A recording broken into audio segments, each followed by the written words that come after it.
പ്രിയ പ്രേക്ഷകർക്ക് സീരിയൽ ന്യൂസിലേക്ക് സ്വാഗതം. കൂടുതൽ സീരിയൽ ന്യൂസുകൾ അതിവേഗം ലഭിക്കുന്നതിന് ഈ ചാനൽ സബ്സ്ക്രൈബ് ചെയ്യുക. ബെൽ ഐക്കൺ മറക്കാതെ ക്ലിക്ക് ചെയ്യുക. വീഡിയോ ഇഷ്ടമായി എങ്കിൽ ലൈക്ക് ചെയ്യാൻ മറക്കരുത്. കൺമണി തൻ്റെ അച്ഛൻ്റെ ഓപ്പറേഷൻ്റെ കാര്യം മുന്നോട്ട് കൊണ്ടുപോവുകയാണ്. അതിനുവേണ്ടിയുള്ള നീക്കങ്ങളും കൺമണി മുന്നിലേക്ക് നടത്തുകയും ചെയ്യുന്നു. എത്രയും പെട്ടെന്ന് തന്നെ ഓപ്പറേഷൻ ഇതേ തുടർന്ന് നടത്തണം എന്നുള്ള കാര്യം ഡോക്ടർമാർ ഓർമ്മിപ്പിക്കുകയും പൈസ അടയ്ക്കാൻ ആവശ്യപ്പെടുകയും ചെയ്തിരിക്കുകയാണ്.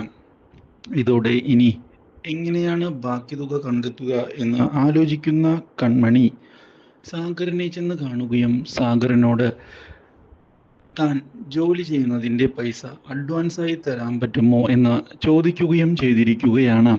അച്ഛൻ്റെ ഓപ്പറേഷൻ്റെ കാര്യത്തിന് വേണ്ടിയാണ് എന്ന് വ്യക്തമാക്കുകയും ചെയ്തതിനെ തുടർന്ന് താൻ അതിനുവേണ്ടിയുള്ള സഹായം ചെയ്തു തരാം എന്ന് സാഗർ പറയുകയാണ്. യാതൊരു വിധത്തിലും കൺമണി പേടിക്കേണ്ടതില്ല, കൺമണിക്ക് സഹായം നൽകുന്നതിനായി കൂടെ ഞങ്ങളും ഉണ്ടാകും എന്ന് സാഗർ പറയുന്നു. ഇതേ തുടർന്നാണ് മാനസികം കാര്യങ്ങൾ അറിഞ്ഞുകൊണ്ട് സഹായിക്കുന്നതിനായി മുന്നിലേക്ക് വരുന്നത്. എന്ത് ആവശ്യമുണ്ട് എങ്കിലും പൈസ നൽകി സഹായിക്കാൻ ഞങ്ങൾ കൂടെ കാണും. യാതൊരു വിധത്തിലും കൺമണി പേടിക്കേണ്ട ആവശ്യമില്ല. കൺമണിയെ സഹായിക്കുന്നതിനായി ഒരു നല്ല ഫ്രണ്ടായി ഞങ്ങൾ കൂടെ ഉണ്ടാകുമെന്നുള്ള ഉറപ്പും നൽകുന്ന മാനസ അച്ഛനെ കാണുന്നതിനായി ഉടൻ തന്നെ വീട്ടിലേക്ക് വരാം എന്ന് പറയുകയും ചെയ്യുന്നു. അപ്രതീക്ഷിതമായ ഈ കാര്യം കൺമണിയെ ഞെട്ടിച്ചതിനെ തുടർന്ന് മാനസയോട് നന്ദി പറയുന്ന കൺമണി അച്ഛനെ കാണുന്നതിനായി വീട്ടിലേക്ക് എപ്പോൾ വേണമെങ്കിലും വരാമെന്നും യാതൊരു തടസ്സവും ഉണ്ടാവുകയില്ല എന്ന് അറിയിക്കുകയും ചെയ്തിരിക്കുകയാണ്. ഇതേ സമയം ക്രിഷ് ഈ കാര്യങ്ങൾ അറിയാൻ ഇടയാവുകയാണ്. മഹിയെ ചെന്ന് കണ്ട് ക്രിഷ് കാര്യങ്ങൾ പറഞ്ഞതിനെ തുടർന്ന് നീ സഹായിക്കുന്നതിൻ്റെ മുൻപ് തന്നെ മാനസയും കൂട്ടരും അവളെ സഹായിക്കുന്നതിനായി എത്തുമെന്നുള്ള കാര്യം അറിയിച്ചിരിക്കുകയാണ്. അതുകൊണ്ട് തന്നെ നിനക്ക് അവിടെ യാതൊരു സാധ്യതയും ഉണ്ടാകാൻ സാധ്യതയില്ല എന്ന് പറയുകയും ചെയ്യുന്നു. മാനസയും കൂട്ടരും നിന്നേക്കാൾ വലിയ കള്ളന്മാരാണ്. അതുകൊണ്ട് തന്നെ നിന്നേക്കാൾ മുന്നേ തന്നെ സഹായിക്കുന്നതിനായി അവിടേക്ക് എത്തിയിട്ടുമുണ്ടാകും എന്നുള്ള കാര്യം അറിയിച്ചതിനെ തുടർന്ന് ആകെ ഞെട്ടിപ്പോയിരിക്കുകയാണ് ക്രിഷ്. എന്നാൽ ഇതേ സമയം ധനലക്ഷ്മിയാകട്ടെ പുതിയ നീക്കങ്ങളുമായി മുന്നിലേക്ക് പോവുകയാണ്. ധനലക്ഷ്മി മനോജിനോട് തൻ്റെ മനസ്സിലെ കാര്യങ്ങൾ തുറന്നു പറയാൻ തയ്യാറാകുന്നു. ഇപ്പോൾ അവൾക്ക് പുതിയ ജോലി കിട്ടി എന്നുള്ള കാര്യം മനോജ് അറിഞ്ഞോ എന്ന് ചോദിക്കുന്ന ധനലക്ഷ്മി മാത്രവുമല്ല, അവളെ കൊണ്ടുപോകുന്നതിനായി MD ആണ് നേരിട്ട് വരുന്നത് എന്നും MD-യുമായി അവൾ കൂടുതൽ അടുപ്പത്തിലാണ് എന്ന് അറിയിക്കുകയും ചെയ്യുന്നു. അതുകൊണ്ട് തന്നെ നമുക്കതൊരു ചീത്തപ്പേരാകാൻ സാധ്യതയുണ്ട് എന്നുള്ള കാര്യവും പറഞ്ഞതിനെ തുടർന്ന് മനോജ് അങ്ങനെയൊന്നും സംഭവിക്കുകയില്ല എന്നും കൺമണിയെ തനിക്ക് കൃത്യമായി അറിയാമെന്ന് വ്യക്തമാക്കുകയും ചെയ്തിരിക്കുകയാണ്. നീ പറയുന്നത് പോലെ ഒന്നും തന്നെ സംഭവിക്കുകയില്ല. തനിക്ക് തൻ്റെ പെങ്ങളെ നന്നായി അറിയാവുന്നതാണ്. ഈ കാര്യം പറഞ്ഞതിനെ തുടർന്ന് എന്നാൽ പിന്നെ വരുന്നത് പോലെ നിങ്ങൾ അനുഭവിച്ചോ എന്ന് അറിയിച്ചിരിക്കുകയാണ് ധനലക്ഷ്മി. പക്ഷേ ധനലക്ഷ്മിയാകട്ടെ കൺമണിയുടെ ഈ ഉയർച്ച കണ്ട് അസൂയപ്പെടുകയാണ്.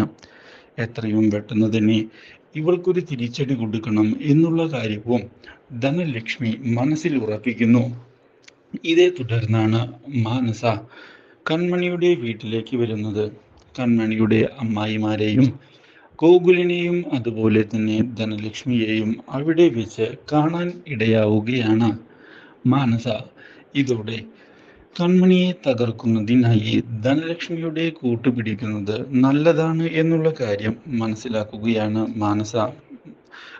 ധനലക്ഷ്മിയെ തൻ്റെ കൈപ്പിടിയിലാക്കണമെങ്കിൽ വളരെ എളുപ്പമാണ് എന്നുള്ള കാര്യവും ഇതേ തുടർന്ന് തിരിച്ചറിയുന്ന മാനസ ധനലക്ഷ്മി പൈസയുടെ പിന്നാലെ ഓടുന്ന വ്യക്തിയാണ് എന്ന് മനസ്സിലാക്കി ഇതോടെ സഹായിക്കാം എന്ന് പറഞ്ഞുകൊണ്ട് പുതിയൊരു സൗഹൃദം സ്ഥാപിച്ചിരിക്കുകയാണ്.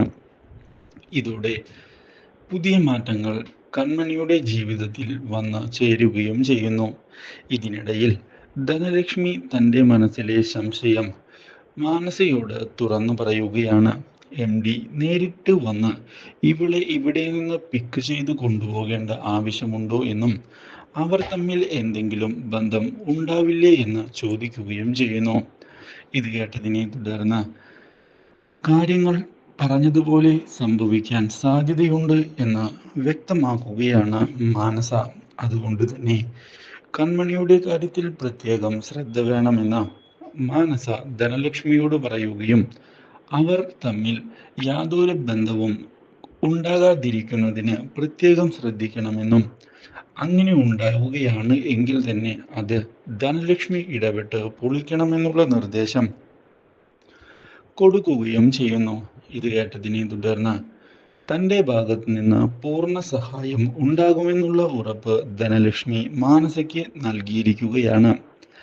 ഇതേസമയം കൃഷ് ആകട്ടെ മാനസയുടെ ശല്യം എങ്ങനെയാണ് ഒതുക്കുക എന്ന് ആലോചിച്ചുകൊണ്ട് മുന്നോട്ട് പോവുകയാണ്. ദിനം പ്രതി അവളുടെ ശല്യം കൂടി വരികയാണ് എന്നുള്ള കാര്യവും മനസ്സിലാക്കുന്ന കൃഷ് ആൻറ്റിയമ്മയും അവളുടെ കൂടെയാണ് എന്ന് തിരിച്ചറിയുകയാണ്. മാത്രവുമല്ല, ഇപ്പോൾ പുതിയ ചതികളുമായിട്ടാണ് ആൻറ്റിയമ്മയും മുന്നിലേക്ക് പോകുന്നത് എന്ന് കൃഷ് ഒടുവിൽ സാഗറിനെ ചെന്ന് കണ്ട് അറിയിച്ചിരിക്കുകയാണ്. ഇതോടെ സാഗർ ആൻറ്റിയമ്മയുടെ നീക്കത്തിൽ തനിക്ക് പണ്ടേ സംശയമുണ്ടായിരുന്നു എന്ന് പറയുകയും കൃത്യമായ തെളിവുകൾ ലഭിക്കുന്നതിന് വേണ്ടി മാത്രമാണ് ഞാനിപ്പോൾ കാത്തിരിക്കുന്നത് എന്ന് അറിയിക്കുകയും ചെയ്യുന്നു. ഇതിനിടയിൽ കൺമണിയെ ചെന്ന് കണ്ട് പുതിയ നീക്കം ആരംഭിക്കുന്ന കൃഷ് കൺമണിയെ തനിക്ക് ഇഷ്ടമായി എന്ന് അറിയിച്ചിരിക്കുകയാണ്. അപ്രതീക്ഷിതമായ ഈ കാര്യം കൺമണിയെ ആകെ ഞെട്ടിച്ചു കളഞ്ഞതിനെ തുടർന്ന് ഒന്നും മിണ്ടാതെ കൺമണി അവിടെ നിന്ന് ഇറങ്ങിപ്പോകുന്നു. Do like, share and subscribe.